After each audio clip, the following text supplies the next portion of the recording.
Assalamualaikum warahmatullahi wabarakatuh. Halo teman-teman semuanya, pada video pembelajaran ini kita akan membahas tentang teknologi perkantoran, otomatisasi perkantoran, dan kantor virtual.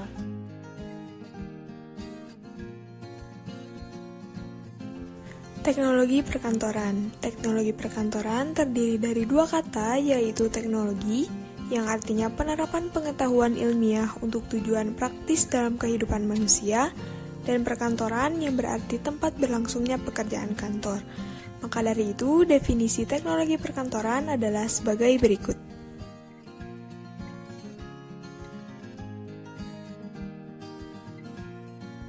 Berikutnya ada dampak teknologi perkantoran. Dampak positif dari perkembangan teknologi perkantoran diantaranya efisiensi operasional, akses informasi yang mudah, fleksibilitas kerja, peningkatan komunikasi, dan keamanan data.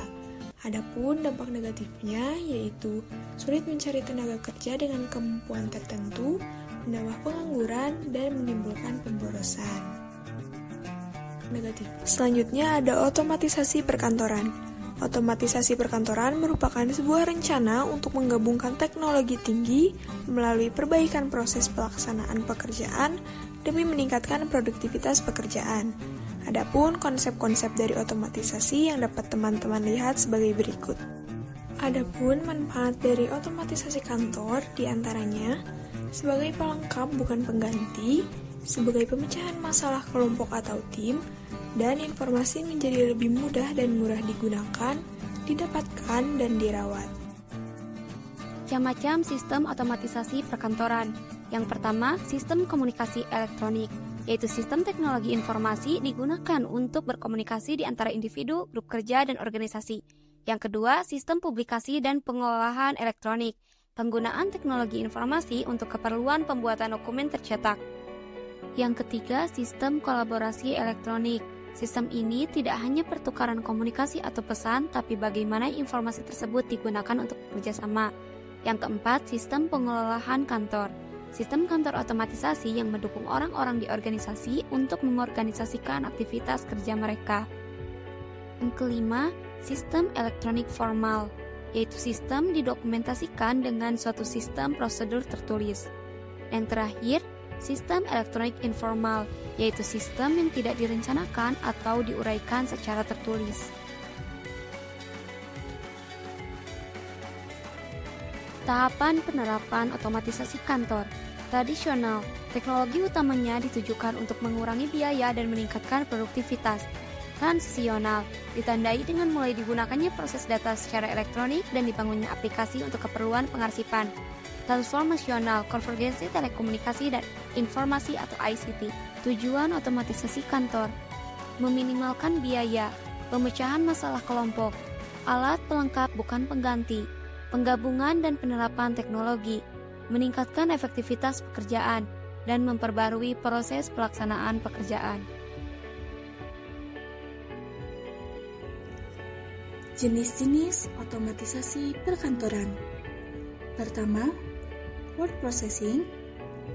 Kedua, electronic mail. Ketiga, voicemail.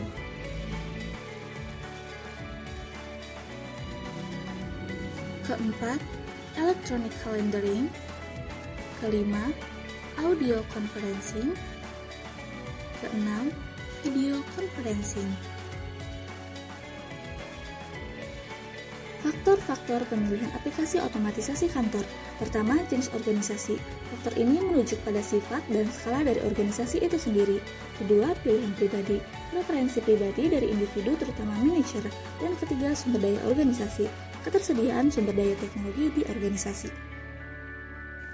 Pengertian kantor virtual. Kantor virtual atau virtual office adalah sebuah ruang kerja yang berlokasi di dunia internet, di mana seorang individu dapat menyelesaikan tugas-tugas yang diperlukan untuk melaksanakan bisnis profesional atau pribadi tanpa fisik lokasi usaha. Manfaat kantor virtual. Pertama, lebih fleksibel. Kedua, hemat biaya. Ketiga, banyak pilihan pekerjaan. Keempat, penghasilan tak terbatas. Dan kelima, banyak waktu luang. Tujuan kantor virtual. Kantor virtual tercipta sebagai upaya untuk mewujudkan pengurangan penggunaan lingkungan kantor secara fisik. Hal ini bertujuan sebagai efisiensi kerja yang berujung pada penekanan biaya. Sebuah kantor virtual dapat memberikan penghematan yang signifikan dan fleksibilitas dibandingkan dengan menyewa ruang kantor tradisional. Kelebihan dan kekurangan kantor virtual. Kelebihan kantor virtual yaitu pengurangan biaya operasional perusahaan. Kantor virtual menggunakan jaringan komunikasi formal. Rapat atau pertemuan dapat dilakukan melalui konferensi, telekonferensi, dan video, serta pengurangan halangan aktivitas kerja. Kemudian, kekurangan kantor virtual yaitu rasa tidak memiliki, takut kehilangan pekerjaan, semangat kerja rendah, dan ketegangan keluarga. 4. Layanan komunikasi kantor virtual. 1. Resepsionis jarak jauh. 2. Gedung kantor virtual. 3. Kotak suara. Dan keempat, asisten virtual. 6. Layanan ruang kantor virtual. 1. Alamat profesional.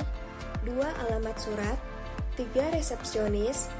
4. Live resepsionis virtual. 5. Business meeting space. Dan 6. Sebuah kantor layanan lengkap virtual.